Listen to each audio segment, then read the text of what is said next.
It's the 30th of June, 1559. Things go terribly wrong on this day. Henry II, King of France, was celebrating the conclusion of the Italian Wars and the marriage of his daughter to Philip II, King of Spain. To show off his virility, he decided to personally participate in a joust. As his opponent's lance fragmented upon contact, a shard of wood penetrated King Henry's visor and impacted itself straight through his eye and into his brain. This became the first act in a tragedy to last 3 generations. After Henry's death, his son Francis II, a frail boy of 15, is next in line. As fate had it, his uncles, Francois, the Duke of Guise, and Charles of Guise, the Cardinal of Lorraine, were exactly in the right place and at the right time to take advantage of this. The Guise were originally from Lorraine and entered French service in the time of Francis I. They served France with distinction. However, their main merit is their marriage into the Scottish royal house, allies of France since time immemorial. Mary, Queen of Scots, their niece, is wife to Francis II, the current King of France. Thus, the Guise, who are already powerful, are propelled to the most prominent position. After Henry's death, they deftly persuade the young king to let them manage his affairs, and use this power to isolate him from the rest of the court. Catherine of Medici, the Queen Mother, is separated from her son. Anne de Montmorency, a veteran of the Italian Wars, who used to be the number 1 at court, is sent away. Antoine of Navarre from the House of Bourbon, a prince of the blood directly related to the Valois kings of France, and who thus should be the number 1 at court, is sent on a fool's errand to the south. Louis of Bourbon, Prince of Conde, Navarre's brother, and Gaspard de Coligny, Admiral of France, and nephew of Montmorency, are also sidelined. But court intrigue is only part of the story. Religion, or rather ideology, makes the Guises' usurpation of power especially unacceptable. By 1559, France is already spiraling out of control. Protestantism had reached France as early as 1519. However, it had been preceded by humanism that acted as a moderating force. Francis I, a materialistically minded man, condoned it, failing to recognize its significance. Thus, Protestantism spread, quietly and in an innocuous manner. Things changed forever with the affair of the placards. On the morning of the 18th of October, 1534, the people of Paris and a number of large cities were greeted by placards laid out in strategic places by radical Protestants. The placards condemned the Catholic Mass and said that those partaking in it, meaning pretty much everyone, were corrupt, dumb, and forsaken to hell. Moreover, they contained mild criticism of the king. Worst of all, one of these placards was found nailed to the door of the king's bedchamber. Francis knew sedition when he saw it, and to the great delight of the offended masses, he declared a war on heresy. Those believed responsible for the affront were swiftly burned at the stake. Persecution became nationwide, as Protestants either went underground or fled France altogether. One of those fleeing was a young lawyer by the name of John Calvin. Calvin first fled to Basel, then headed to Strasbourg, and finally settled in Geneva. Here he formulated his doctrine, taking elements from both Luther and Zwingli. What makes his version of Protestantism particularly potent is Calvin's concern with worldly issues. Unlike Luther, Calvin believed that the state should be subordinated to the church's moral desires. After he gained control of Geneva, Calvin implemented his plan, purging the city of all vices, replacing them with virtue and industry. Needless to say, this inspired many, most notably the upwardly mobile middle classes of the ever-expanding cities. But it wasn't only the middle classes who were converted. This new strain of Protestantism also inspired the highest ranks of French society, most notably the Admiral Gaspard de Coligny and the Prince of Conde. Opposing them are the Guise, the champions of Catholicism in France. Their power is a direct threat to men such as Conde and Coligny. Already during the reign of Henry II, persecution of heretics intensified, and now with the Guise in charge, there is serious talk of introducing a Spanish-style Inquisition. But even though merely being a Protestant is punishable by death, Protestantism keeps growing and growing. Calvin had originally built his power on exiles from France. Now hundreds and thousands of these exiles are returning to France as Calvinist preachers. By 1560, it's estimated that 2 million out of France's population of 16 million are Protestants.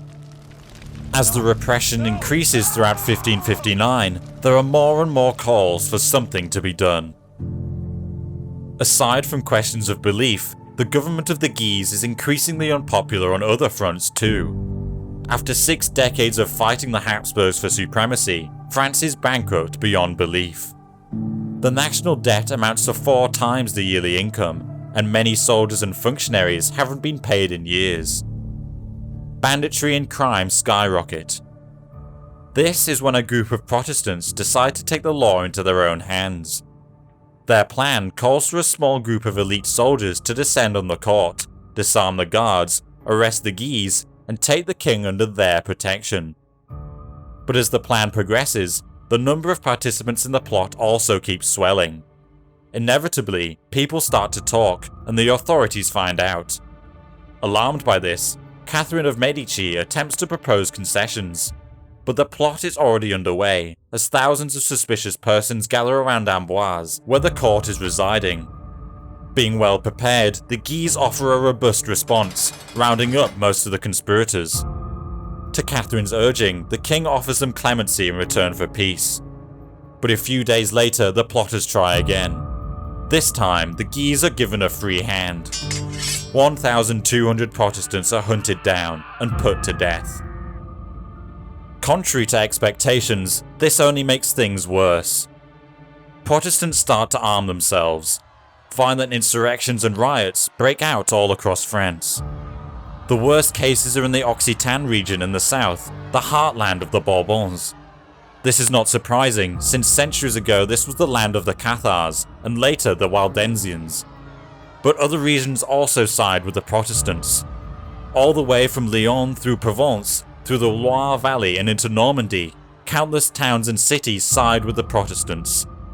This Calvinist crescent is opposed by the eastern regions of France and the city of Paris, strongholds of the Guise and staunchly Catholic. When civil war seems almost inevitable, Catherine of Medici and her party called the Politiques step onto the scene. According to their detractors, the Politiques are Machiavellians and opportunists. However, Catherine and her acolytes believe that anything is better than war. When the old chancellor dies, Catherine nominates her man, Michel de l'Hôpital, to the post. To the ire of the Guise, l'Hôpital suspends the persecution of Protestants pending a national religious council that would decide the direction of religious matters. This makes a lot of sense, taking into account France's special position within the church. Unlike in Tudor England, the French monarchs already have extensive control over the church. The king nominates the bishops and archbishops, who are usually his clientele, allowing the monarchy to pilfer the church's extensive resources and set the agenda almost at will. With such control, moderate reforms implemented by a strong king would be the logical step. But with a boy king in charge and the monarchy in disarray, this proves to be an impossible task. To counter the Queen Mother's centrism, the Guise moved to undermine the Protestant side. In October, the Prince of Conde is arrested on suspicion of taking part in the conspiracy of Amboise. In spite of the evidence being merely circumstantial, the Guise plan to condemn Conde for sedition and have him executed as soon as possible. But events again take a radical turn. On the 5th of December 1560, Francis II dies of an ear infection after a mere 17 months on the throne. As he had no children, he's followed by his brother Charles IX, who is only 10 years old. As Francis's death had not been sudden as in the case of Henry, Catherine of Medici had ample time to prepare. As soon as her second son is crowned, she sidelines the Guise and assumes governorship herself. To give this move legitimacy, she invites Antoine de Bourbon, the King of Navarre, to act as co-regent. Navarre himself is leaning towards Protestantism, however officially he is still Catholic. The Kingdom of Navarre, his rightful domain, had been annexed by Spain during the Italian Wars. By allying himself with the moderate Catholics, he naively hopes that Philip II will return his kingdom. Conde is also included in the government, after all charges against him are dropped. Anne de Montmorency is also courted by Catherine, who uses his personal animosity with the Duke of Guise to get him on board. Thus the Guise and their radical Catholic party are almost entirely removed from power. With this new impetus, L'Hôpital proposes a national religious council to settle matters of the faith, and an Estates Générales, the assembly of the French Parliament, to remedy the kingdom's finances. Of these two, the religious council proves to be the most problematic. The Council of Trent is already underway, therefore the Pope tries everything to prevent this, fearing a repetition of the English Reformation of Henry VIII. Nonetheless, both events are underway by autumn 1561. At the Estates Générales, it's decided that the church will voluntarily surrender a great deal of its income and property to the king, giving a critical lifeline to the bankrupt monarchy. The religious council, the Colloquy of Poissy, proves to be much less successful. Charles of Guise, Cardinal of Lorraine, proposes that the Calvinist Protestants adopt the Lutheran Confession of Augsburg as a basis for a compromise. Being intransigent, the Protestants refuse this, insisting that Calvinism should simply be allowed to coexist side by side with the established faith. The talks collapse, but Catherine is undismayed. As a private initiative, she convenes a small group of moderate Catholics and moderate Protestants to hammer out a compromise, whatever it takes. A compromise of sorts is eventually achieved. By the Edict of January, the Protestants are given unprecedented liberties. They are now allowed to freely attend services anywhere excluding Paris, provided they congregate outside city limits in a makeshift place that may not be a church. In return, they must promise to lay down arms and keep the peace. This measure is meant to be only temporary, pending the results of the Council of Trent. But in spite of this liberal compromise, things only get worse. Neither Catholics nor Protestants are happy with their settlement, each wanting more at the expense of the other. Protestants become more brazen, as radical Calvinist exiles from Geneva and Germany flood into the country. In some places where Protestants are the majority, Catholics are unceremoniously evicted from their church. In other places, Protestants engage in violent acts of iconoclasm, scandalizing mainstream public opinion. Even in staunchly Catholic Paris, Protestants are openly practicing their faith, proselytizing without regard for the majority. This is too much for moderate Catholics such as Montmorency. Putting aside his personal differences, he joins the Duke of Guise and the Marshal Saint-André to form the Triumvirate, a militant Catholic alliance designed to combat heresy. Their greatest ally in this is Philip II, King of Spain. Philip faces the same problem in the Low Countries, the richest of his provinces. If France were to descend into Calvinism, it's feared that the Netherlands will also explode in a Protestant rebellion. Therefore, the Catholic party is assured that as soon as they make up their mind to crush the Calvinists, Spain's vast military resources will be at their disposal. The Protestants also attempt to find allies abroad. Their champion is Elizabeth I, the Protestant Queen of England. They also make inroads to the Protestant princes of Germany. However, their position is much more difficult, as Elizabeth is ever cautious to intervene. Likewise, the German princes, in spite of having inexhaustible numbers of mercenaries after the Schmalkaldic Wars, lack the money to engage in decisive action. This is the precarious situation in France at the beginning of 1562. Civil war is almost a certainty. All that is needed is a spark to ignite the fire. This casus belli finally comes on the 1st of March 1562. On this day, a group of Protestants gather to worship in a barn outside the small town of Vassy. They are not doing anything illegal, however where they do it is far more problematic. Vassy is only a stone's throw from Joinville, the headquarters of the Guise. When the Duke of Guise arrives to Vassy with a large retinue, a scuffle ensues between his men and the Protestants. The scuffle turns into a skirmish, and the skirmish turns into a massacre. The Protestant civilians are no match for the Duke's men-at-arms, and a great number of them are mercilessly cut down. By now, this is nothing out of the ordinary in France. What makes this massacre special is the media frenzy that follows it. From Germany to Spain, countless numbers of pamphlets are printed by each side, claiming the other was responsible for the massacre. 2 weeks later, when the Duke of Guise arrives in Paris, he is welcomed as a hero.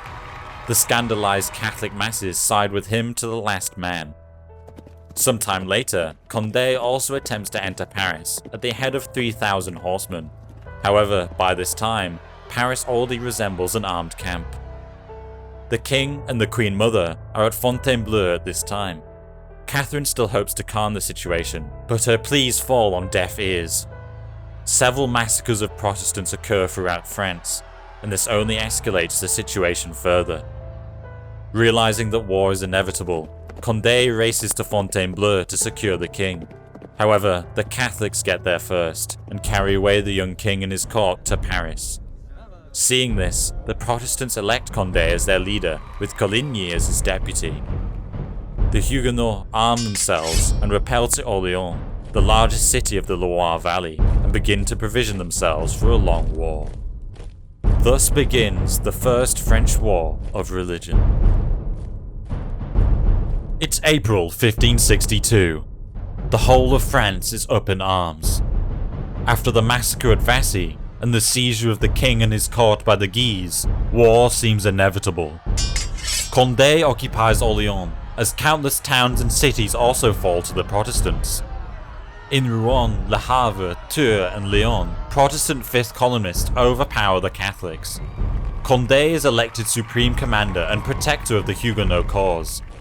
Using his strong position in the Loire Valley, he hopes to isolate the Protestant heartland in the southwest from staunchly Catholic Paris and the northeast. Paris is also cut off from the sea, as the Protestants in Rouen control the Seine. However, in Guyenne and Burgundy, the Catholics manage to retain control. This way, the Protestant enclaves themselves are separated from one another. This is the difficult strategic situation in France in the spring of 1562. Mobilization soon begins in earnest. As this is a civil war, both armies draw from the pre-existing units and resources of the realm. The French military at this time is second to none, being the result of 60 years of almost continuous warfare. A series of victories and defeats honed its skills to the maximum. As most armies of Western Europe, the French military is also based on combined arms formations, a close cooperation of pike and shot, cavalry and artillery. Its main striking force is represented by the gendarmes. The gendarmes are armoured head to toe in state-of-the-art plate armour. The horses of those fighting in the front ranks are also encased in armour. Most of the gendarmes are members of the nobility, trained from childhood to ride horses and charge with a lance. They are the oldest and proudest class of the professional military, being founded during the darkest days of the 100 Years' War. In peacetime, there are around 7,000 gendarmes, formed into lances comprising of 2 to 3 men-at-arms, who are supported by an equal number of mounted archers or arquebusiers. They are complemented, and in some cases supplanted, by the newest branch of the cavalry, the reiters. The reiters are mostly from Germany, and are the result of the recent advances in technology. With the advent of the wheel lock and the snap lock, firearms have gotten more compact, allowing their use from horseback. Instead of a lance, the reiters charge in with a pair of pistols and fire them from close range, making these compact weapons as effective as a full-size musket. Unlike the gendarmes, the reiters wear cheaper, mass-produced three-quarter armour, allowing them more tactical flexibility, but also a reasonable staying power. Cavalry makes up a fifth to a third of contemporary French armies. Even though cavalry is the main striking force, ever since the pike and shot revolution of the early 16th century, infantry has become the backbone of the army. The infantry is made up of 3 contingents. The most prominent of these are the Swiss.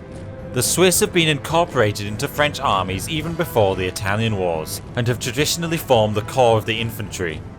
They are lightly armoured and fight in a tight formation with a 6-meter long pike and a longsword. They are equally good in defense and offense, and are renowned for their resilience and bravery.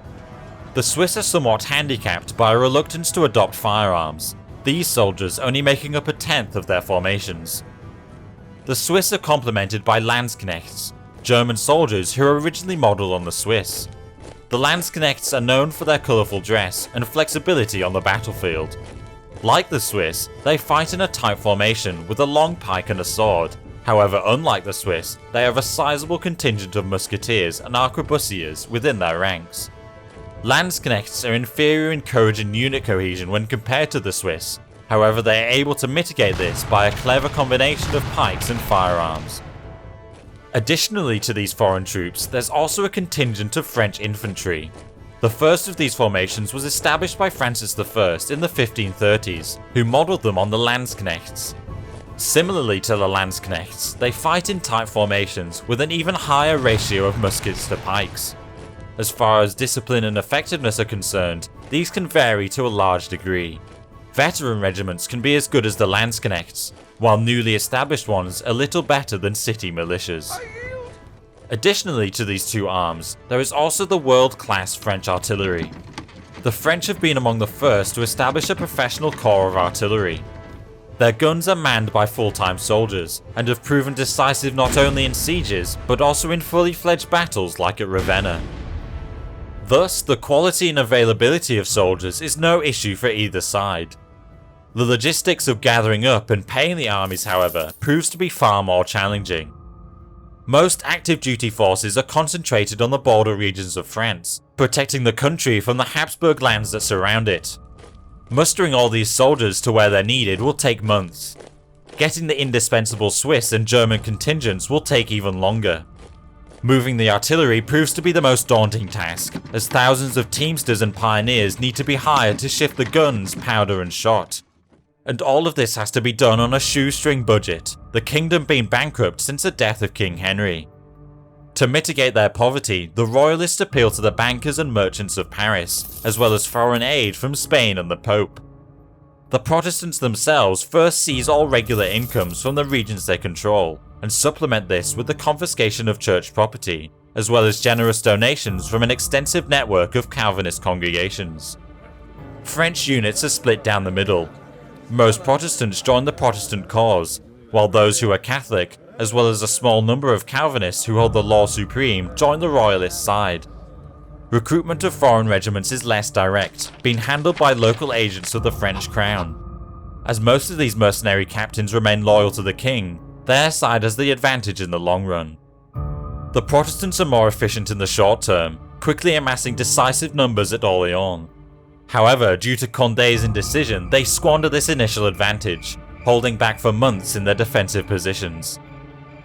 While the logistics are being sorted out, both sides engage in a savage war of vitriolic propaganda. The Protestants insist that far from being rebels, they are the true representatives of the king, only meant to rescue him from foreign usurpers, namely the Guise. Far from being intransigent, they claim to be on the right side of the religious debate, advocating for full toleration of the new faith. The Catholics, on the other hand, claim to be certain that the Protestant rebellion is solely motivated by a malicious desire of Conde and Coligny to become kings themselves. Moreover, they state that Calvinism as an ideology is inherently rebellious and anti-monarchical, as the conspiracy of Amboise clearly shows. A large portion of this propaganda is directed at the German princes, who control the recruitment of Landsknechts and reiters, indispensable for both sides. In spite of the Catholics' efforts to dissuade the mostly Lutheran princes from helping the Calvinist French, both sides managed to recruit soldiers from Germany. As the propaganda and the preparation for war continue, Catherine and her centrist party make a last effort to obtain a negotiated peace, but to no avail. Saber rattling and the gears of war in motion drown out their voice. By June, the royalist side is ready for war. Large numbers of Swiss and Germans have gathered around Paris. The French cavalry and infantry have mustered, and the artillery is ready to go. Anne de Montmorency is put in overall command, with the Duke of Guise and Saint-André as his lieutenants. In July 1562, the Catholic army moves into the Loire Valley. They outnumber the Protestants almost 2-1, so the initial engagements easily go their way. By September, the cities of Tours and Bourges are taken. The war had barely started, and the Protestants are already on the back foot. But just as the royalists are preparing to march on Orleans, two things happen. Elizabeth I, Queen of England, has finally made up her mind to answer the Protestants' cry for help, be it partly motivated by selfish interests. In October, an English contingent numbering 6,000 lands at Huguenot-controlled Le Havre. The French Protestants hand over the keys to the city that the English intend to hold as a pawn until Calais is restored to England. Perceiving this as a more urgent issue, the Royalist War Council decides to lead a sizable blocking force around Orleans and head into Normandy with the main force, to oust the English and to reduce Rouen. With no help coming from the English, Rouen is eventually captured by October and afterwards savagely sacked. Antoine de Bourbon, the King of Navarre, is mortally wounded during the siege, the first of the commanders to exit the stage. While this is going on, the Protestants again receive an uplift. François d'Andelot, Gaspard de Coligny's brother, returns to France with a large force of rioters and landsknechts that he recruited in Germany. The Catholics again have to split their forces, as Saint-André races with a blocking force to meet them. But in spite of Saint-André's efforts, d'Andelot manages to evade him, joining up with his comrades in Orleans. But even so, the Protestants are still outnumbered. The Royalists conclude that as the year is almost done, there will be no more significant action until next spring. To this end, they send part of their army home, leaving a sizable force to block the Protestants in Orleans, while the Duke of Guise remains in the north with another detachment to besiege the English. This way, the Catholics hope that the Protestants will run out of money, and their foreign mercenaries will desert them. But in December, Conde surprises everyone. He gathers his forces and in an all-or-nothing move, marches on Paris. With the capital thus threatened, Guise abandons the siege of Le Havre and races back to the capital. Formerly demobilized soldiers are now called back, and citizen militias begin to fortify the city. In this desperate situation, Conde is plausibly close to taking the city. But instead of doing this, he chooses to set up camp several miles from Paris and wait. Seeing this indecision, Catherine of Medici sallies forth to negotiate. But this, of course, is merely a trick. 2 weeks of fruitless talks give Guise and Montmorency time to concentrate a decisive force in Paris. Soon, Conde becomes the hunted. Faced by a superior royalist force, he is now compelled to break camp and retreat. Now, the only logical thing is to move into Normandy to unite with the English. To this end, the Protestant army begins to move north. But on the 19th of December 1562, their way is blocked by a large royalist army just south of the town of Dreux. The Catholics have around 19,000 soldiers against the Protestants' 13,000. They are stronger in infantry, but weaker in terms of cavalry. To allay this inferiority in horse, the Catholics position themselves in a long line between the villages of Blainville and Epinay, being flanked by woods and streams on both sides. The royalist left is led by the commander himself, Anne de Montmorency. Montmorency positions his cavalry on the extreme left, and his French infantry and Swiss pikemen towards the centre. The right flank of the army is commanded by Saint-André. He splits his cavalry between the flank and the centre, with French infantry and landsknechts holding the line. The Duke of Guise remains hidden behind the right flank with the Spanish infantry and a group of gendarmes. The Huguenot army is commanded by Conde on the left and Coligny on the right. They both position the gendarmes and the reiters, their main striking force, in the front. Landsknechts and French infantry make up the second line, with additional cavalry further back in reserve. Initially, none of the armies seem ready to fight. Men on both sides have friends and relatives in the opposing force. After facing down each other for 2 hours, the Catholics make the first move. In fear of losing the initiative, the Protestants also attack. In the first move, Coligny's horsemen fall on the Catholic right. They make quick work of the inferior royalist cavalry, then turn around to attack the infantry. The French infantry quickly breaks, however the Swiss stand firm. After this, Coligny's cavalry turns to pursue the fleeing Catholic horse. Reaching their enemy's camp, they fall upon it and begin to loot the baggage. Coligny attempts to rally them, but without much success. During the attack, Montmorency, the Catholic army's commander, is captured and immediately spirited away. Meanwhile, Conde himself moves to exploit this local victory. He sends his infantry and a group of reiters to block the royalist right, then turns to assault the already weakened Swiss with his cavalry. But the Swiss are far from finished. Cavalry charge after cavalry charge is repulsed as they continue to stand firm. After these attacks, their arch enemies, the Landsknechts, move in from the right. The Swiss fall upon them with all their fury, forcing the Landsknechts to withdraw towards Blainville. Conde now gathers all his cavalry and throws them against the Swiss in a desperate last charge. But all this manages to do is push the Swiss slightly back towards the centre. At this crucial moment, Saint-André and Guise go on the attack. Their Landsknechts and veteran French infantry sweep away the Huguenots' inexperienced French infantry.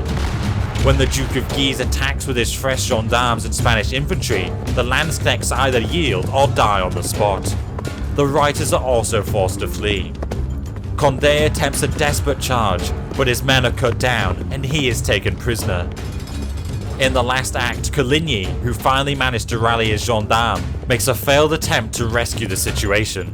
He charges the Catholic lines, but to no avail.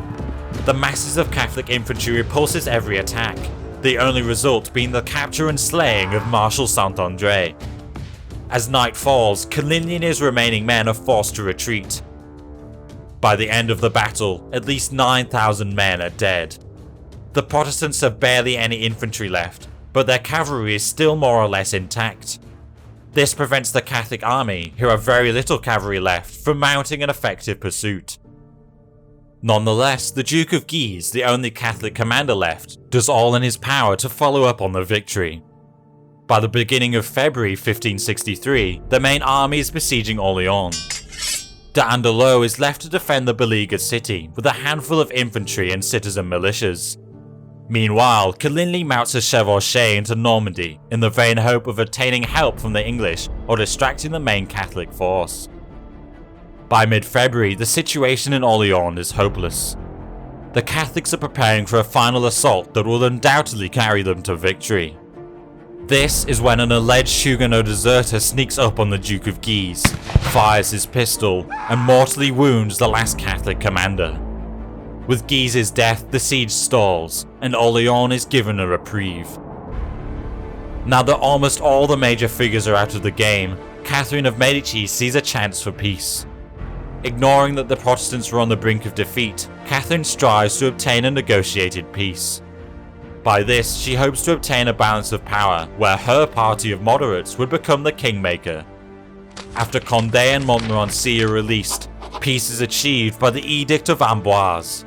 The Edict of Amboise permits free worship to the nobility, all the while restricting it for commoners, who are only allowed to worship in those places that already have Huguenot congregations, and even there only in a few designated places.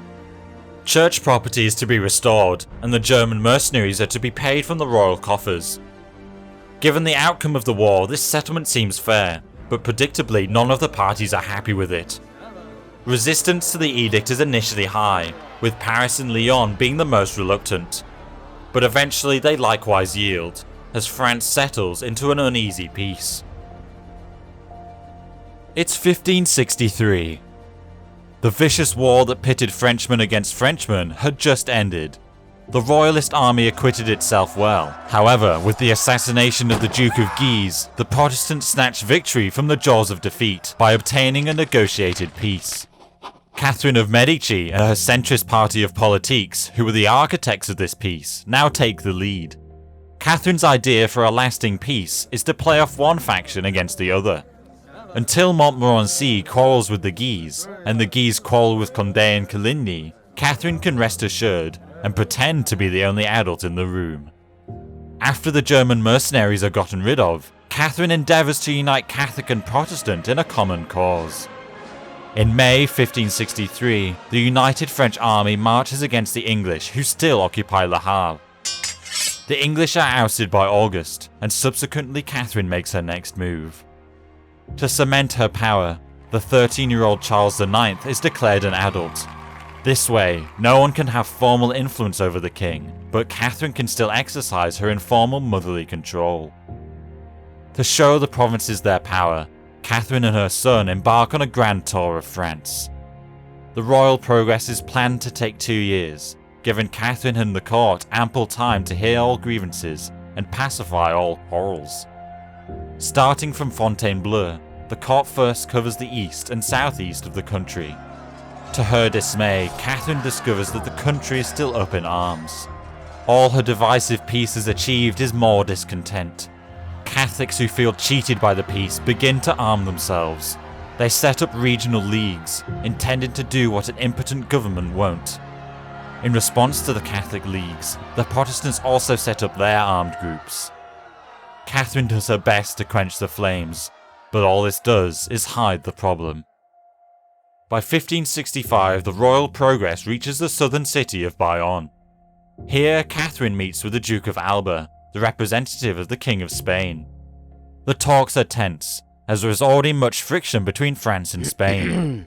Philip II wants the French to take a much harder stance on heresy, as he fears that the rebellion from France could easily spread into the Low Countries. Alba insists that the French should immediately implement the findings of the Council of Trent and take the fight to the Protestants.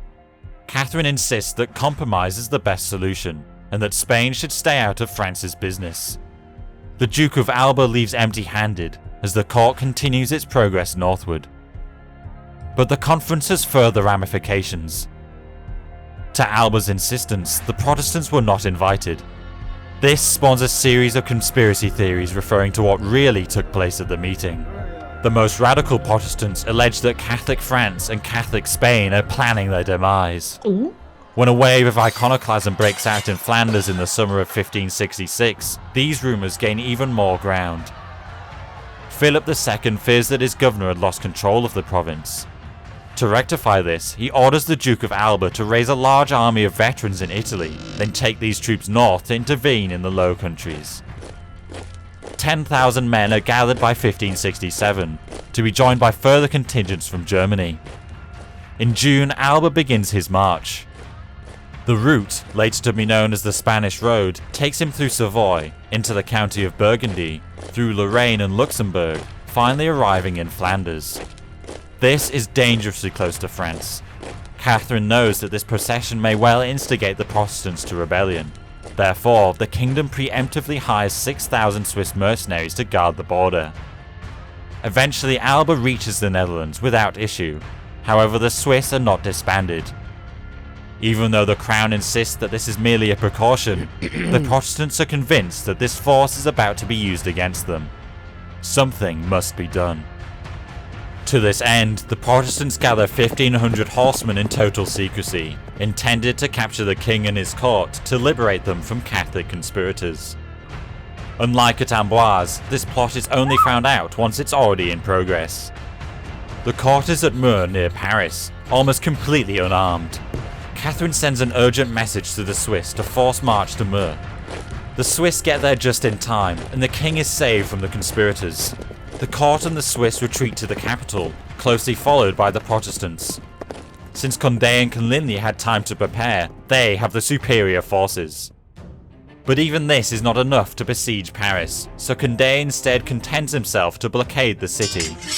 However, Paris is well stocked with supplies, so the royalists stand firm. Soon, they gather more soldiers and go on the offensive. The two armies meet at Saint Denis, just outside Paris, on the 10th of November 1567. The royalists are commanded by Montmorency, and have 3,000 cavalry, 6,000 Swiss pikemen, and 10,000 hastily gathered city militia. The Protestants only have 2,000 cavalry and 4,000 infantry, however their soldiers are all professionals. After a brief artillery duel, the Huguenot cavalry led by Coligny falls on the royalist left. Montmorency's troops are still disorganized, and the Parisian militiamen rout on first contact. Seeing this, Conde attacks the center. His ferocious charge breaks through the Catholic lines. Montmorency is mortally wounded and evacuated from the battlefield. But after this initial shock, the royalists rally. Both sides resume their initial positions, and by nightfall the Protestants melt away. They retreat with high hopes, because they know that reinforcements are coming. Frederick III, the Elector Palatine, is a fervent believer in the Catholic conspiracy.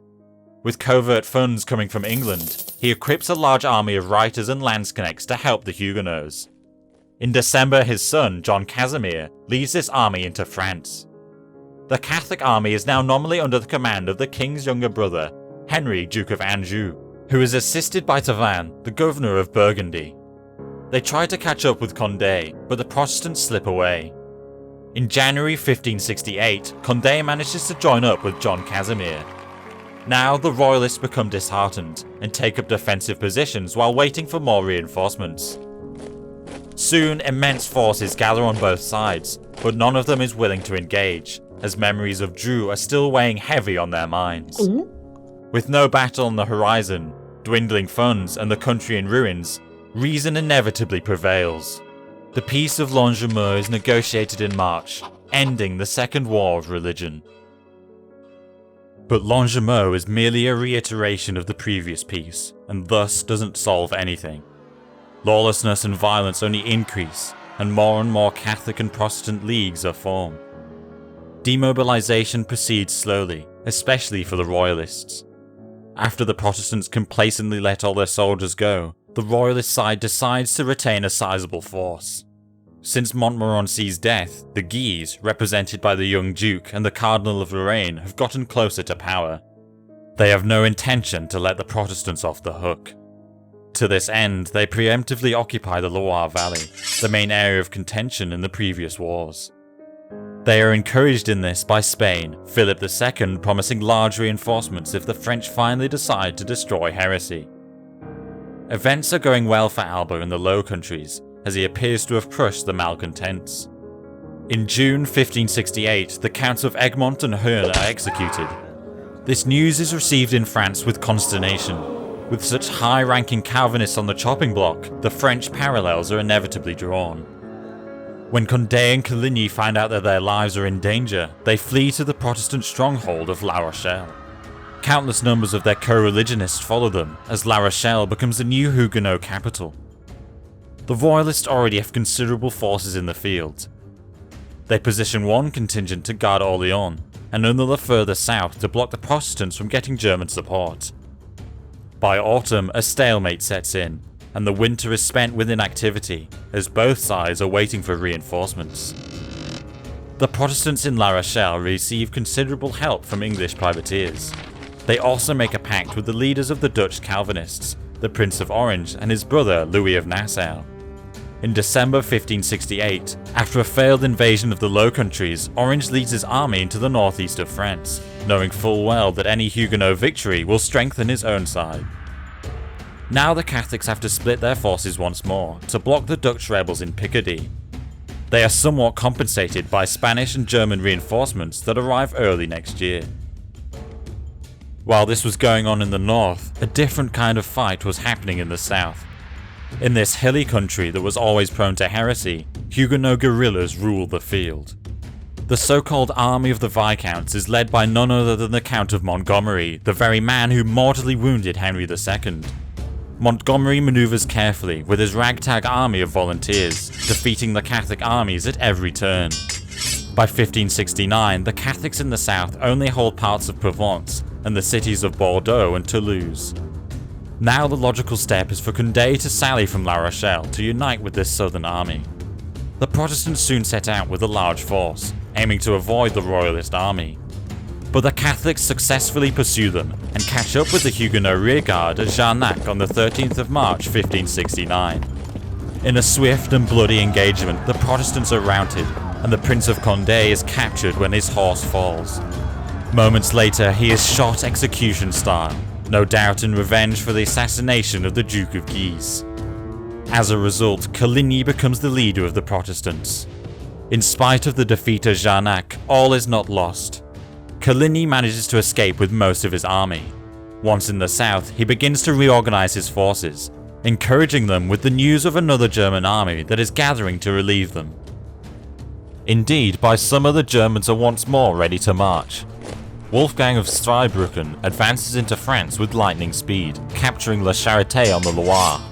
Zweibrücken dies shortly after, but his army manages to link up with the Huguenots. In sharp contrast to the Protestants, by this time the Catholic army is in a sorry state. Its soldiers are unpaid, famished and stricken by plague. Unable to stand in battle, they are content to shadow the Protestant army. But on June 25th, at La Roche-l'Abeille, an attempt to skirmish goes terribly wrong. Royalist musketeers are sent out without support and in a rainstorm. As their firearms are useless in the rain, they are massacred to the last man by charging Protestant cavalry. With this defeat, the royal army has no other recourse but to retreat to the Loire. Instead of pursuing them, Coligny decides to lay siege to Poitiers. But Poitiers is defended energetically by the young Duke of Guise all the way from July to September. The Protestant army wastes away, and by autumn the royal army is ready to fight. As they move to relieve Poitiers, Coligny is compelled to lift the siege.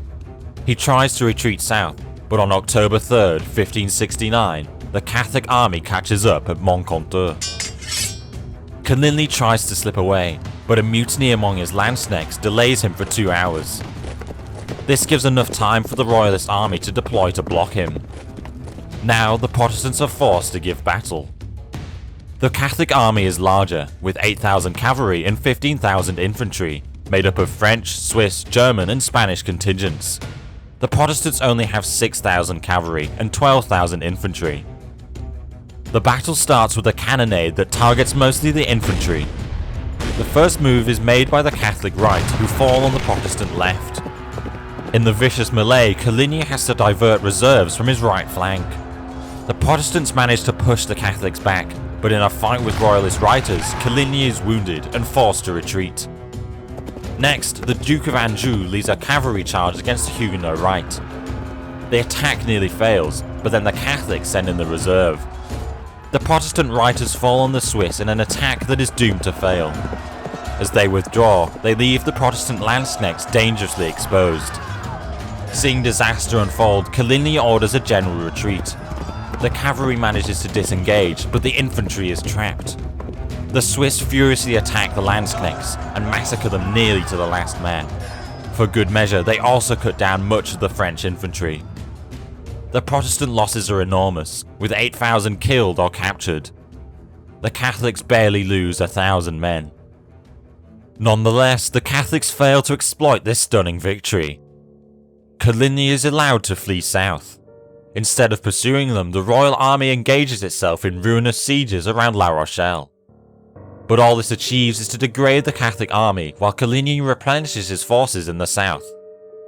The winter is spent with fruitless negotiations between Catherine of Medici and Jeanne d'Albret, the Queen of Navarre, who represents the House of Bourbon until Henry of Navarre becomes a major. She asks Catherine for 4 security towns where the Protestants could maintain an armed force. For now, her request is refused, but as spring turns into summer, the balance of power is reversed. The king is utterly bankrupt and fails to field an army on time. In contrast, Coligny's forces have been replenished and are now joined by the army of the Viscounts. Coligny first tries to besiege Toulouse, but later changes his mind. He concludes that only by threatening Paris can he gain an advantageous peace. Therefore, he sets out to the east and then pushes north along the Rhône Valley, pushing deep into Burgundy. Local forces are brushed aside as Coligny's forces appear unstoppable. A royal army is hastily cobbled together and faces the Protestants at Arnay-Le-Duc on June 15, 1570. In spite of their numeric superiority, the Catholics fail to stop the Huguenot army. With the prospect of another blockade of Paris, Charles IX is persuaded to negotiate. By the Treaty of Saint-Germain, the previous liberties of the Protestants are confirmed, and additionally they get 4 security towns where they can be in charge and maintain an army. Thus, from now on, armed peace will become the norm. The Catholic conspiracy that was a myth before now turns into a reality. France's civil war has thus developed into a truly international European conflict. It's 1570. The conclusion of the last war brought neither peace nor reconciliation. The Protestants achieved a very advantageous settlement at Saint-Germain and are now triumphant. The Guise are sidelined and Catholics end up embittered towards the government. Violence and crime continue unabated as the armed peace of partisan leagues becomes the norm. The country is impoverished, hungry, and close to the boiling point. Catherine endeavours to solve these problems the only way she knows, by playing off one faction against the other. Catherine believes that Spanish intervention is the greatest danger to the kingdom. To counteract this influence of Spain and the Guise, she decides to enable the other side. To this end, she proposes two marriages. The Duke of Anjou is to marry Queen Elizabeth, and her daughter Margaret is to marry Henry Bourbon, the King of Navarre. This way, Catherine hopes to achieve a balance of power at home, and an English alliance to counter Spanish pressure abroad. In the end, the first proposal fails, as Elizabeth I refuses to commit. However, the marriage of Margaret and Navarre is given the go-ahead. While Catherine is busy securing the future of her dynasty, more radical solutions to the Spanish problem are being discussed. The Protestants led by Coligny reasoned that it would be a sin not to exploit Spain's troubles in the Low Countries. War would be the logical step, and immensely profitable. Coligny assures the king that if he promises religious tolerance, the Dutch Calvinists will throw open their gates and welcome him as a liberator. Serious steps are now taken to raise an army, before Catherine finds out and vetoes the plan. This proves to be a wise move, since on October 7, 1571, Philip II's fleet crushes the Ottomans at Lepanto. Spain has been waging an on and off war in the Mediterranean for decades. This victory proves decisive, meaning Philip can concentrate his attention on the Netherlands. Consequently, Charles IX backtracks and bans any and all intervention in the Low Countries. But the tables are turned early next year. On April 1st, 1572, Dutch privateers calling themselves the Sea Beggars capture the fortified city of Briel. This way, the Dutch rebels gain a strategically important port, allowing them to extend their offensive. Soon the Spanish are on the back foot, as more and more towns and cities fall to the Protestants. In spite of the king's express orders not to intervene, Louis of Nassau, who stayed behind in France, decides to do precisely that. At the head of a small band of volunteers, he crosses into Flanders in early summer and captures a few towns. Coligny insists that the crown must exploit this golden opportunity. To make his point clear, he starts to raise soldiers to widen the intervention. But then, in July 1572, one of these bands of volunteers runs into the Spanish army, who massacres them. The Genlis affair proves to be very embarrassing, implicating the king himself in a direct attack on Spain. The Spanish retort with stern threats of an all-out war if the trend continues. War is far from what Charles or Catherine wanted, but events quickly escalate beyond their control. Coligny doubles down and gives the king an ultimatum: war against Spain or civil war. The long-awaited wedding is held under these auspices on August the 18th, 1572. Paris is filled to the brim with persons of note from all over France. The Protestants come in large numbers, all dressed in black. Besides Navarre, Coligny and the young Prince of Conde are also here. The Guise likewise come with a large retinue. Throughout the city, open calls to violence can already be heard, but nonetheless the wedding goes on without any major issues. 4 days of lavish celebration follow. Much to the displeasure of the Queen Mother, Coligny uses this time to pressure the king to take action against Spain. On August 22nd, while walking home from a meeting in the Louvre to his nearby quarters, Coligny is struck in the arm by a musket ball. The would-be assassin manages to get away, however it is established that he fired from a house owned by the Guise. The wounded Coligny demands an explanation.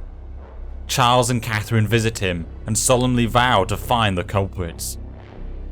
An inquiry is opened the next day, however events take a different turn. In the evening it's decided to finish what was begun. The king, Catherine and the Guise conspire to murder Coligny and the Protestant leaders. They reason that war is now inevitable. Armed groups of Protestants are gathered around Paris, waiting for a signal from Coligny to invade the city. By decapitating the leadership, they will gain the advantage in the coming war. To this end, a commander headed by the Duke of Guise, and made up of his own bodyguards and Swiss mercenaries, descends on Coligny's house. Henry of Guise personally stabs the Admiral. Coligny is beheaded, and his body is thrown from the window, to be desecrated and paraded around the streets. Other Protestant leaders suffer the same fate, their lifeless bodies being displayed on the gibbet. Catherine and the Guise are satisfied, but the bloodshed continues. Taking a cue from their king, bands of Catholic soldiers and civilians go on the hunt for Protestants. Men, women, and children are killed without distinction. The Huguenots are easily identified by their distinctive black clothing. Checkpoints are set up to trap the ones who are trying to flee. During the following days, 3,000 Huguenots are killed in Paris. The king issues several decrees calling for calm, but in the end the authorities impotently stand by. Very few people manage to escape. Navarre and Conde are spared on the condition that they convert to Catholicism. The massacre in Paris is followed by several regional killings. Governors and local lords claim to execute the king's will when they order thousands of Protestants to be put to the sword. In spite of further calls to calm, massacres keep happening for months. What started as a coup against the troublesome Huguenot leadership turns into a genocide.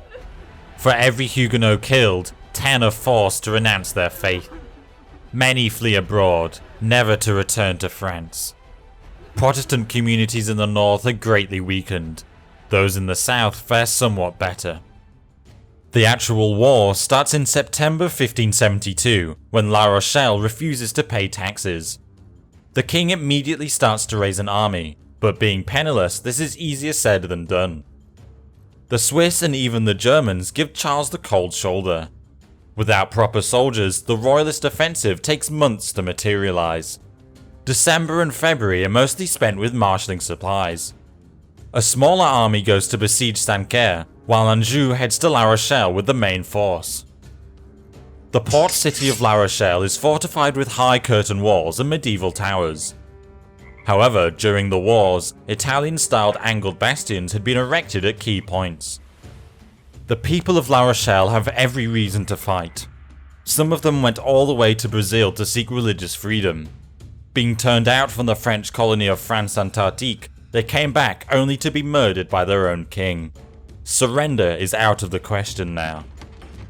Luckily for them, the slow mobilization of the royal army gave them ample time to prepare. English ships commanded by Montgomery regularly run the blockade.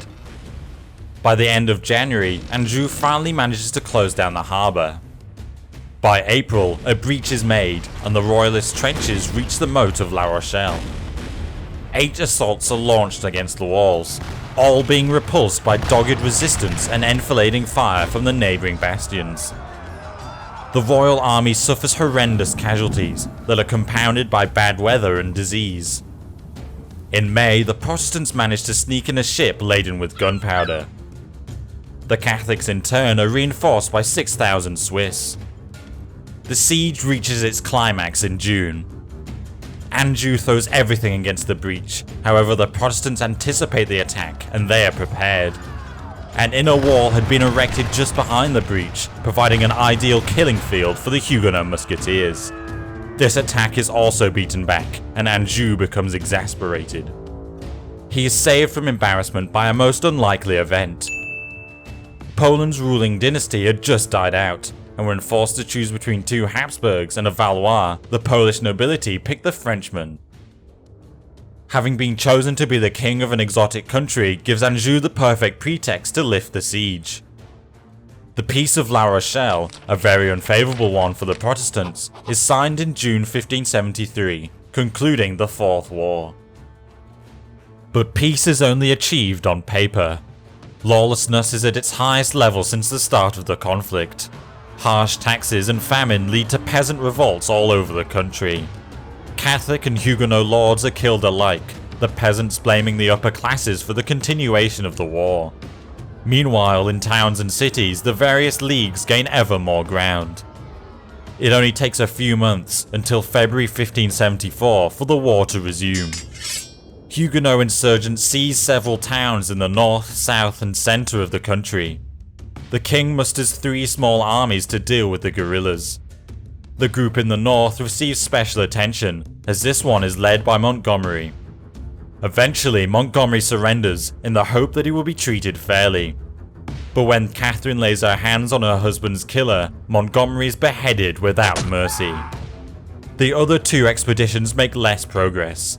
Each time they attack, the Protestants retreat to their fortified towns, leading to costly and protracted sieges. But war is only one of Charles's problems. The king is stricken with consumption, and his health deteriorates by the day. In this desperate state, he has to face a new political party, that of the malcontents. The malcontents are tired of the corrupt and sectarian ways of the older generation. One of their leaders is the Duke of Alençon, the king's youngest brother. Besides his liberal political views, Alençon is also motivated by dynastic ambition. Since his older brother Henry is occupied in Poland, he would like to be first in the line of succession to the French throne. As this would disproportionately favour the Protestants, Catherine makes sure that the crown goes to her favourite son, Henry. After Charles IX dies on May 30th, 1574, she immediately assumes governorship and places Alençon and Navarre under house arrest. Henry III leaves Poland in a haste and arrives to France early in 1575. Being a distant and irresponsible king, Henry proves to be even less popular than Charles had been. The south of the country is already in open rebellion, with the Huguenots setting up a state within a state.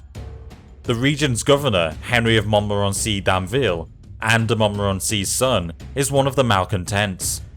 He rejects the new king and sides with the Protestants instead.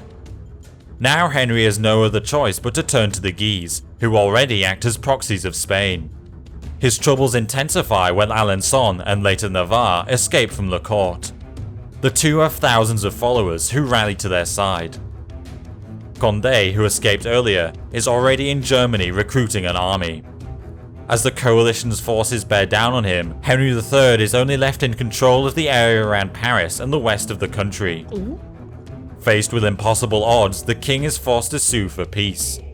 The Edict of Beaulieu is signed in May 1576, concluding the Fifth War. This is the most advantageous peace so far for the Protestants. They can now pray anywhere except in Paris, and receive 8 security towns where they can maintain an armed force. An Espace Général where Catholics and Protestants would be equally represented is also announced. But signing a peace is one thing, implementing it is an entirely different matter.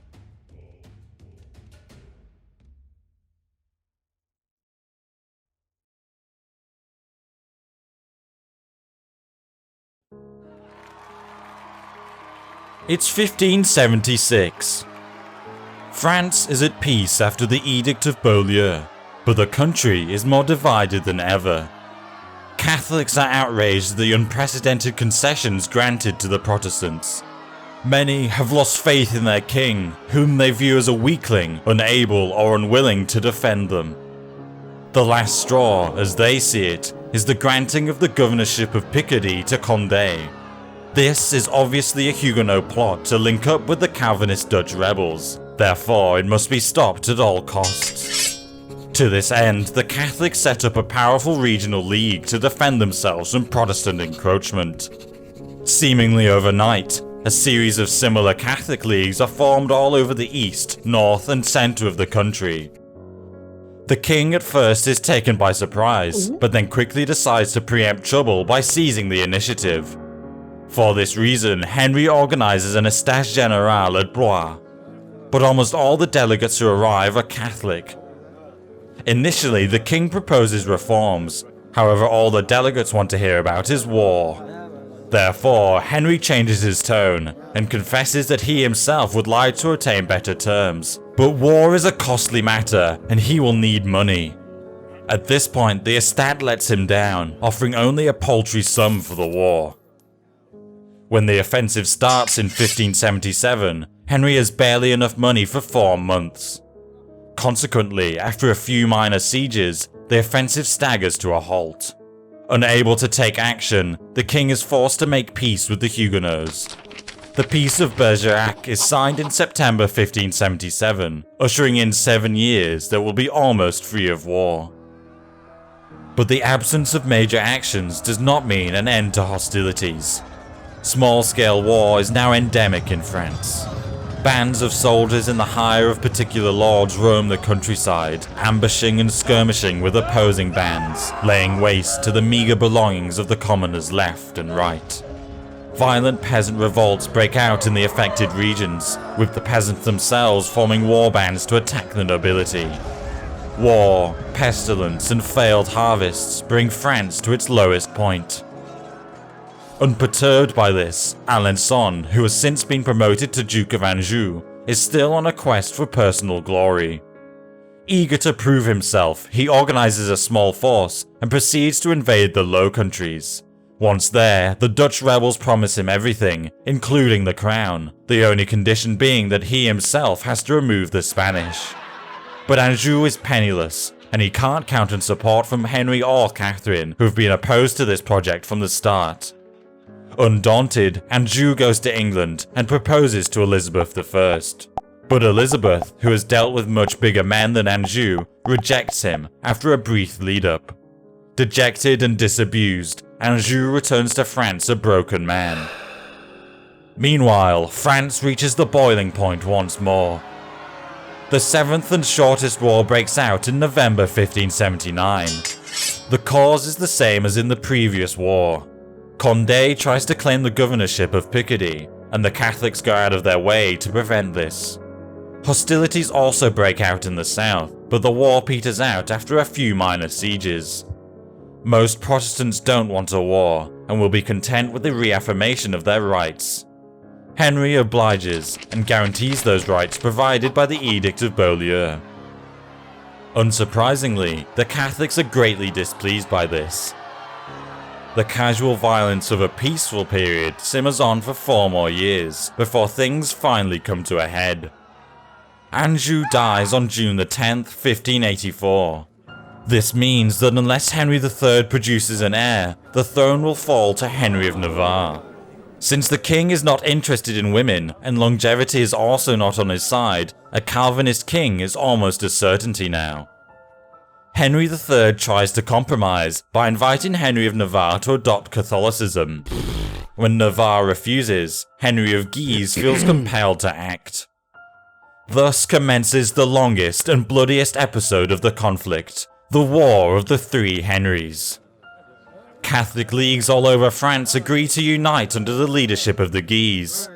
Realizing that it's now or never, Spain offers its full support. On the last day of 1584, in great secrecy, the Treaty of Joinville is signed between the Catholic League and Spain. The League promises to recognize the elderly Cardinal of Bourbon, Navarre's uncle, as the rightful heir to the throne. Additionally, the Guise promise to adopt the findings of the Council of Trent into law, and also to end France's alliance with the Ottomans. In return, Spain offers full financial and military support. Immediately, the League springs into action. Their forces suddenly seize control in the north, the east, and the centre of the country. The king's first reaction is to declare war, but he's dissuaded by Catherine, who advocates for negotiations instead. While the talks are going on, the Guise take steps to consolidate their power. In March 1585, they publish the Manifesto of Péronne. In the manifesto, they outline the grim future that would await Catholics if the state became Protestant. If nothing is done, atrocities will surely follow. Additionally, they recommend that the Estates Generales should meet 3 times a year, that taxes should be lowered, and that parallel to this, the war should be renewed. This appeal garners them even more support. Countless towns and cities side with the League, since they see it as the last chance to stop the Huguenot fanatics. Most notably, Paris sides with the League. While still nominally under the control of the king, in private most of the city and its officials have already sided with the Guise. A secretive organization of Catholic zealots, the Committee of the 16, named after the 16 districts of Paris, is set up around this time. The 16 infiltrate every major organization of the city, poised to take on the king whenever the opportunity should arise. Faced with these impossible odds, Henry III is forced to concede. In July 1585, the Treaty of Namur is concluded between the king and the League. The document strips Protestants of all rights and privileges granted to them since the start of the war. It also lays down strict laws against heresy, to be enforced by the League and paid for by the king.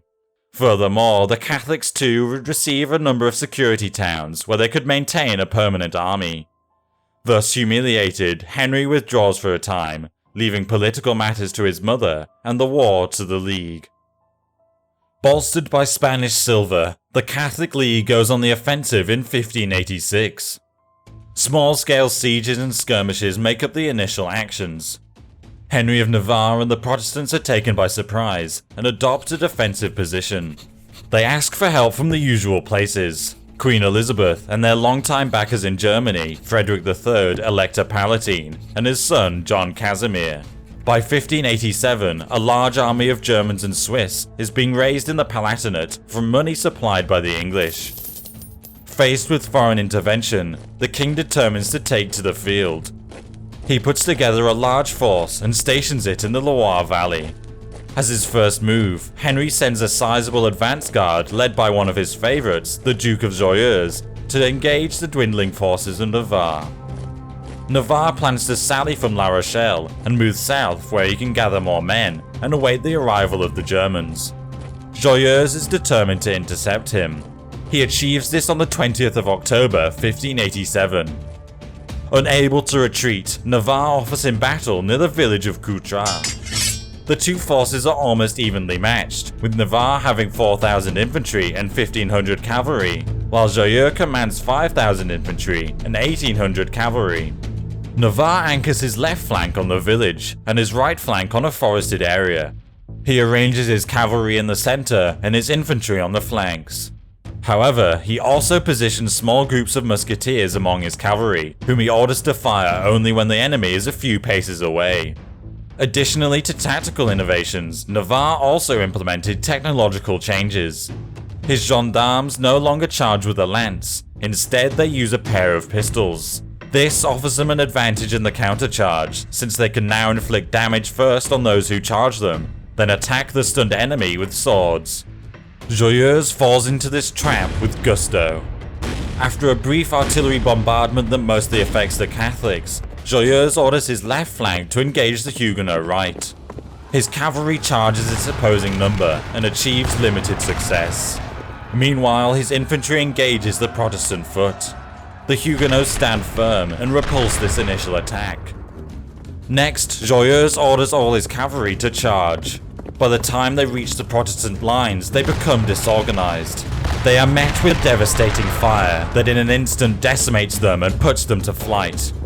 Now the Protestants charge in with swords, cutting down anyone who isn't fast enough. In the end, 2,000 Catholics, including the commander himself, lie dead on the battlefield.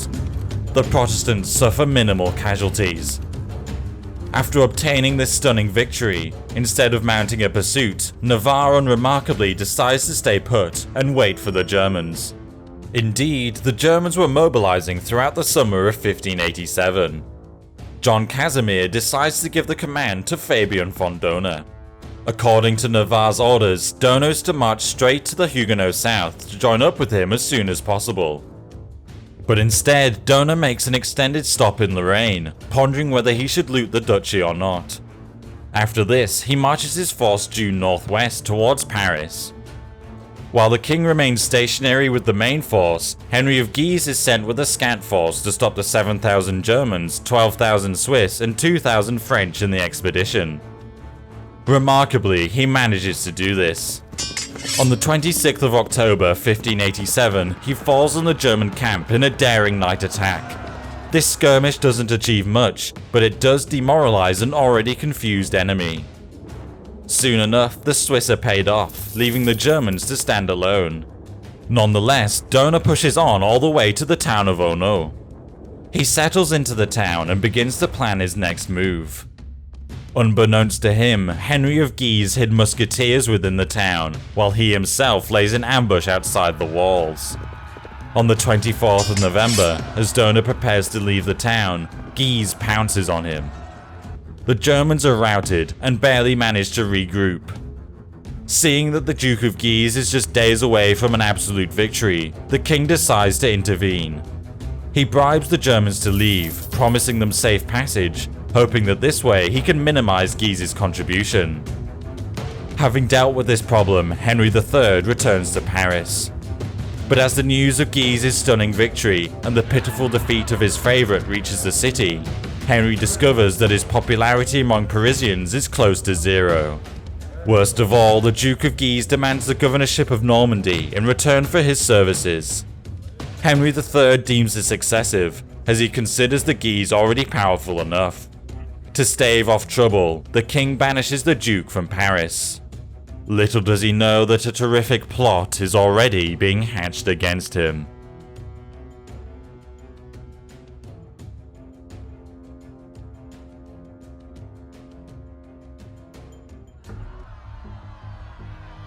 It's 1588. Tensions are high. Paris is like a hornet's nest after the recent developments. Henry of Guise demands the governorship of Normandy as a reward for serving his country, but the king cannot allow the Guise to gain even more power, therefore the request is denied. Even worse, the Duke is banished from the capital, and the governorship is given to the king's other lackey, the Duke of Epernon. This is an affront Henry of Guise cannot accept. In May 1588, he enters Paris anyway, followed by a large retinue. The city's gates are thrown open, and Guise is welcomed by cheering crowds. By now, the capital is de facto under the control of the Committee of the 16. The militia is on their side, and the king's orders are being openly defied. Catherine of Medici feels compelled to cozy up to the League. However, Henry III is already planning his counter-move. On the 11th of May, the king orders several battalions of Swiss into the capital. This is a big mistake. Having foreign troops in Paris is something unheard of. Instigated by the 16, the Parisian mob begins to erect barricades. The Swiss try to restore order, but the militiamen overwhelm them by sheer numbers. Guise considers the situation and decides to offer the king a way out. On May 13th, the Swiss are allowed to leave, followed by Henry III shortly after. Now, the Guise are at the height of their power. The League rules the better part of the country, and the 16 officially take charge in Paris. More pressure is put on the king to obtain further concessions. In July 1588, Henry is forced to sign the Edict of Union, a radical document promising the extermination of Protestantism. The king also pledges to dismiss Epernon and give Normandy to the Guise. Most importantly, he agrees to name the Cardinal of Bourbon as his heir. The League's coup is carefully timed to coincide with another major move, the deployment of the Spanish Armada. In July, more than 100 Spanish vessels form an impenetrable wall of wood stretching for miles in the English Channel. They are tasked with picking up the Duke of Parma and a large army of veterans who are intended to invade England. With his flank secured by the Catholic League, Philip II believes he can pull this off. But the English are led by the most skillful sailors of the day, John Hawkins and Francis Drake. The English take advantage of the winds and use an age-old tactic against the Spanish: fire ships. With this ploy, the Armada is scattered and forced to sail around the British Isles. Parma has to stay put, and the invasion of England is called off. Protestants all across Europe rejoice. Henry III also gains courage and decides to reclaim the initiative. First, he tries to subvert the League at the Estates Generales. But to his dismay, he finds out that most of the delegates are supporters of the League. Undaunted, the king determines that harsher measures are needed. The Guise have to be taken care of St. Bartholomew style. On the 23rd of December 1588, as soon as he enters the king's chambers, Henry of Guise is stabbed to death. The similarities between this and the fate that befell Coligny 16 years earlier are not lost to the Leaguers. The areas controlled by Catholics explode with rage. Henry of Guise had been their saviour, the last chance to maintain the country's integrity. Now that he's gone, Henry's brother, the Duke of Mayenne, is put in overall charge, and the Catholics become even more radical. The king is chased out of his realm, and only controls a few towns in the Loire Valley. Catherine of Medici dies in January, leaving him even more exposed. He is out of options now. He cannot let the Guise get away. However, being powerless himself, he will need allies to reclaim his country. Henry III has no other choice but to make a pact with Henry of Navarre. The Treaty of Plessis-les-Tours is signed in April 1589. The king and the Protestants join their forces and strike at the heart of the League, Paris. Paris is too large to be taken by storm, so the Allies surround the city in order to starve it out. Catholics within the city become even more radical. Moderates and royalists are purged. Henry III is declared the devil incarnate. Those who were loyal subjects of the crown just 10 years ago are now fierce republicans. Many preachers call for the death of the king. One man among the crowd, a Dominican friar, decides to take things into his own hands. On August 1st, 1589, claiming that he is a deserter carrying important messages, the friar mortally stabs the king. As Henry III lays dying, he names Navarre as his successor and urges him to convert to Catholicism for the sake of the nation. Navarre refuses this for now. In response, the Leaguers concoct elaborate theories to confirm the Cardinal of Bourbon's primacy to the throne. The siege of Paris continues, but as the weeks go by, more and more men desert from Navarre. He has to lift the siege eventually, and begins his retreat to Normandy. Navarre marches to Dieppe, where he hopes to receive reinforcements from England. Seeing that Navarre is on the back foot, Mayenne sallies from Paris with a large force. He follows Navarre all the way to Dieppe. He needs to capture the town before English reinforcements can arrive. However, to do this, he has to cross a marshy river at the small village of Arques. Navarre is already prepared, laying out his forces in 2 trenches that block the only crossing. He barely has 5,000 soldiers compared to Mayenne's 24,000. This overwhelming superiority in numbers makes Mayenne overconfident. He walks into Navarre's trap with full conviction.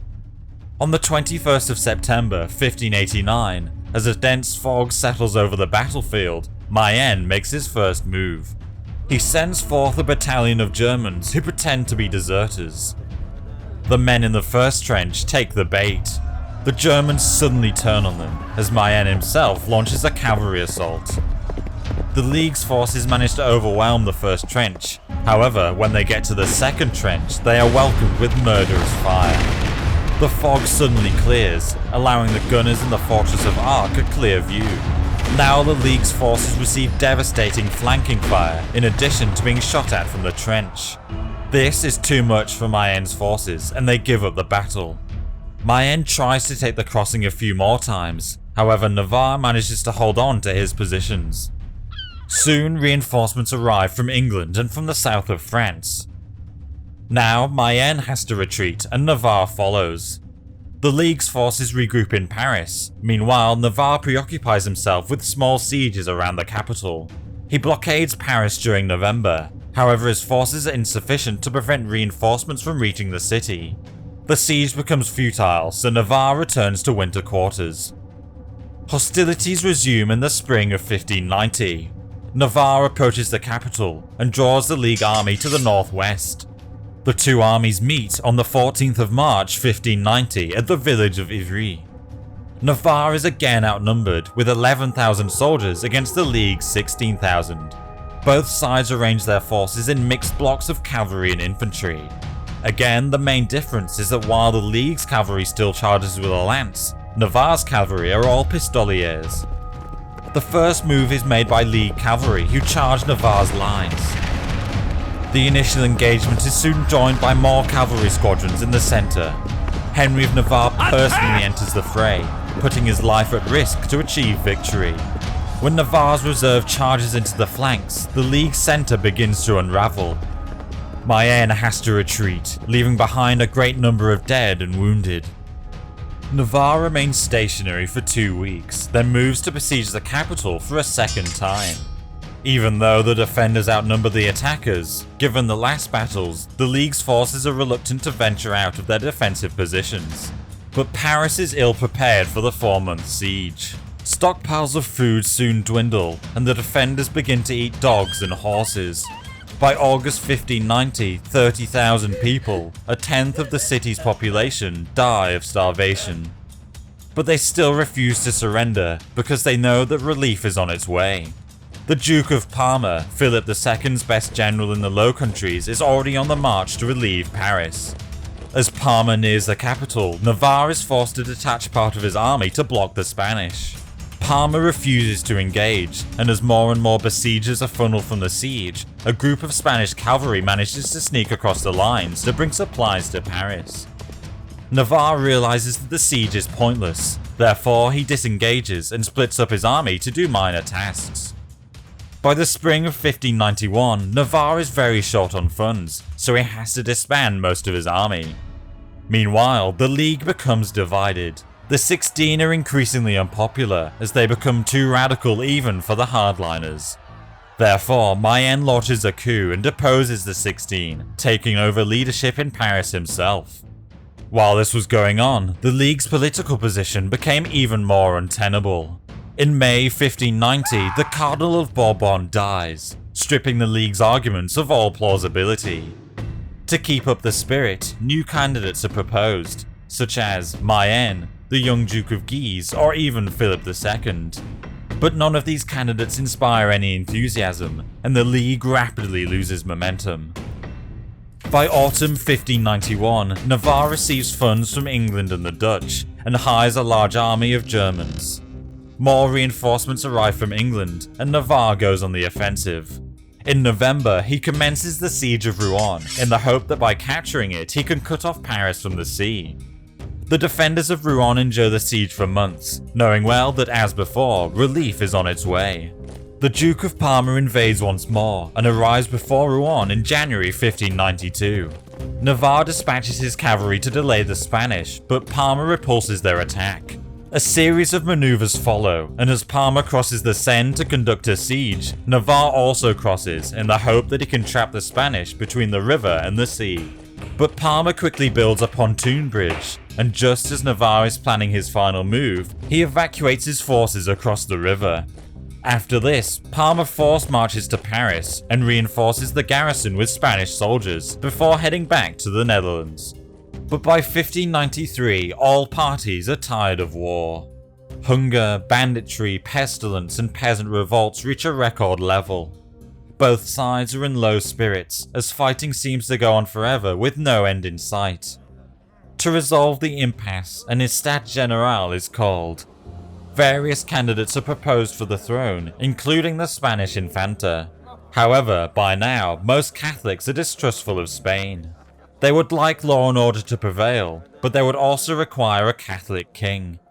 Consequently, Henry of Navarre is approached again about his religion. After lengthy negotiations, Navarre finally agrees to convert. In July 1593, he becomes a Catholic. By doing this, he removes the final obstacle that prevented him from claiming the throne. Henry IV is crowned in February 1594. In March, he enters Paris nearly unopposed. But convincing all his countrymen and removing the Spanish threat will take time. In 1595, Henry moves against the rebels in Burgundy. They are defeated in spite of Spanish support. Mayenne capitulates after a sizable bribe is paid. But meanwhile, the Spanish seize the northern city of Amiens. Now, Henry marches to the north and ousts the Spanish by 1597. Peace with Spain is achieved in 1598. After some more campaigns and more bribes, the last remnants of the Catholic League are eliminated in the same year. In an attempt to achieve a lasting peace, the now Catholic Henry proposes a religious compromise to his Protestant comrades. The Edict of Nantes is proclaimed on April 30th, 1598. The treaty allows free worship everywhere where Protestantism already exists. The Huguenots receive scores of security towns, they can hold offices, and their priests and soldiers are to be paid by the state. On the other hand, the Catholic Church's property has to be restored, and Huguenots too will have to pay the tithe, as well as their other taxes. Also, they will not be allowed to form any political associations. The peace is first treated with skepticism by the population. Radicals on both sides are unsatisfied, but war is averted during Henry IV's reign. Military battles are moved to the courts of law. However, in this seeming peace, resistance is fermenting under the surface. Henry IV is assassinated by a radical Catholic in 1610. Shortly after, a religious war breaks out. After a hard-fought war that culminates with the siege of La Rochelle, the Protestants lose to their king. Louis XIV takes away all their privileges and nullifies the Edict of Nantes. Most Huguenots either convert or flee abroad. Full religious toleration will only be achieved after the French Revolution. Looking at what the war achieved, we are presented with a bleak picture. By the time of Francis I and Henry II, France was on its way to becoming the strongest European state. But great nobles resented the monarchy's power and joined their cause with religion to usurp this power for themselves. Thus weakened, France is paralysed for half a century. This gives Spain and the Habsburgs unparalleled primacy. Both the Huguenots and France itself come out on the losing side. However, the war does offer Protestants an indispensable break, and this means that more religious wars are to come.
Thank you for watching.